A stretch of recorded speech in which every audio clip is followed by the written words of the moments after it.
exposition a pour objectif de présenter des livres anciens remarquables.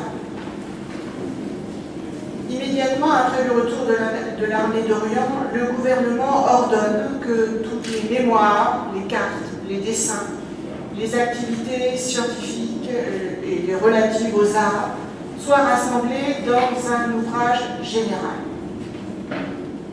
La publication de ces ouvrages, d'un format exceptionnel, est une des plus belles réussites de l'édition française. C'est pourquoi nous avons présenté ces ouvrages pendant au moins 3 mois. Je suis ravie de partager cette aventure de l'Égypte avec vous, parce que cette aventure, elle commence au siècle des Lumières, au XVIIIe. Elle se poursuit bien évidemment avec la Révolution, puis l'Empire avec Napoléon.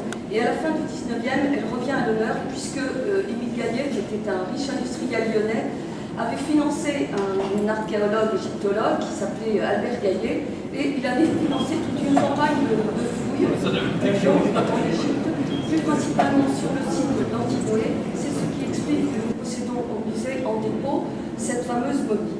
Hervé Fagne, qui est arrivé dans le Berry en 1806, qui s'est installé dans un premier temps à Châteauroux, puis au Blanc et à Saint-Pétrin-du-Sault. Pourquoi rendre justice à ce personnage?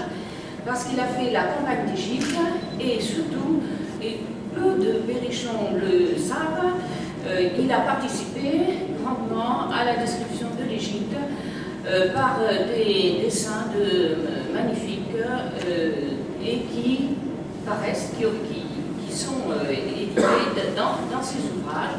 Et je trouve que c'est très à la faveur de notre département d'avoir cette série de 22 volumes, 23, je ne sais plus, 22, 23, et dans lequel a participé un Berrichon d'Adoption.